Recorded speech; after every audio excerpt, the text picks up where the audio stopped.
Mark Thompson wiped his hands on a dish towel, eyes on the clock as it neared 6. His son, Jamie, had insisted on inviting a special guest for dinner tonight. Mark wasn't sure what to expect. Jamie rarely made plans without him. The doorbell rang. Mark froze briefly, then opened the door.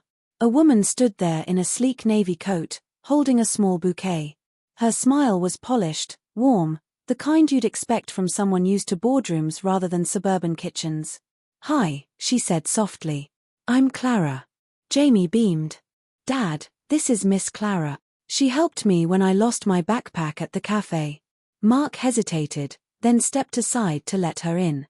He couldn't help wondering why a woman like her, refined and confident, would be having dinner with two strangers. At the table, conversation flowed naturally. Clara laughed at Jamie's stories, complimented Mark's cooking, and asked thoughtful questions about their lives. But when Mark mentioned losing his job months ago, her expression shifted, gentle, understanding, almost emotional. Something about her presence felt deeper than chance. The smell of roasted chicken and garlic bread filled the kitchen.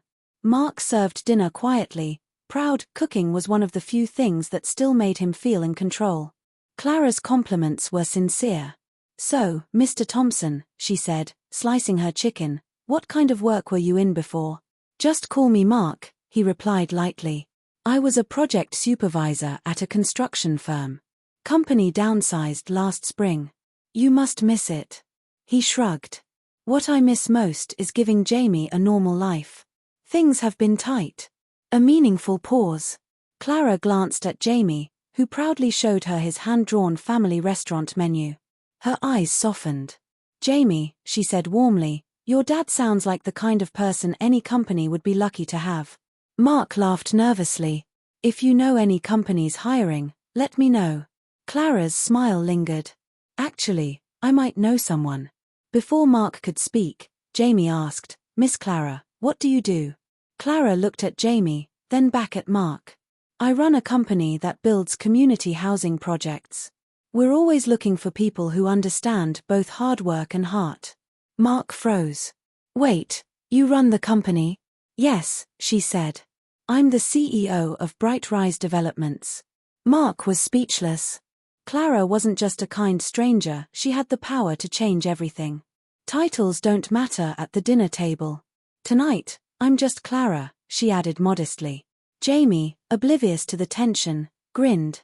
"Dad, maybe she can help you get a job." Mark flushed. "Jamie, it's not that simple." Clara's gaze was gentle. "Actually, it might be. We're starting a new project, rebuilding neighborhoods into affordable homes. From what you've told me, Mark, you'd be perfect for the team." Mark blinked, stunned. "You're offering me a job?" Clara nodded. "Not charity, opportunity. I saw how you treat people, how you raised your son. That matters more than any resume." Pride tugged at him. "I appreciate that, but I don't want you to feel obligated." "I don't offer jobs out of obligation," she said, smiling. "I offer them to people who deserve them." Jamie grinned ear to ear. "See, Dad, inviting her was a good idea." For the first time in months, Mark felt hope.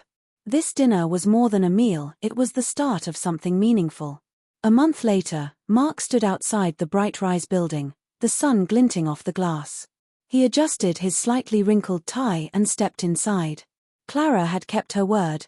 Within a week, he'd been hired as a site supervisor. Weeks passed. Mark proved himself quickly, earning respect for his work ethic and practical solutions. Yet Clara treated him not like an employee, but like an equal.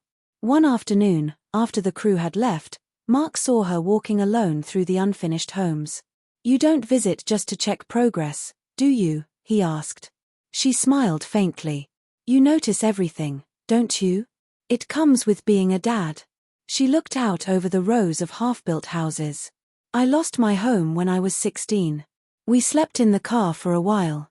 People passed by without seeing us. That's why I started this company, to make sure no one feels invisible." Mark's heart tightened. "I'm sorry, Clara. I didn't know. I see the same fight in you, the same love for family." Her words settled deep inside him. Gratitude turned to admiration, and something warmer he couldn't yet name. Winter arrived. Mark stood in the new neighborhood, rows of warm homes replacing crumbling buildings. Clara walked beside him, cheeks pink from the cold. "You've done incredible work, Mark," she said sincerely. He smiled. "We did. This was your vision." "No, my vision, your heart." Behind them, Jamie ran ahead, laughing and kicking at the snow. A few weeks later, Bright Rise held an opening ceremony. Clara spoke of hope, community, and second chances, then called Mark and Jamie to the stage. "This man reminded me why I started all this," she said. "Kindness and resilience build more than homes, they build people." After the applause, Clara handed Mark an envelope. Inside, a deed to one of the new homes. "I can't accept this," he whispered. "Yes, you can," she said softly. "You've earned it." Tears blurred his vision as Jamie jumped for joy. For the first time in years, Mark realized he wasn't just surviving anymore, he was truly living. And as Clara smiled at them, he knew that what began as a simple dinner had built something lasting: a home, a family, and a future filled with light.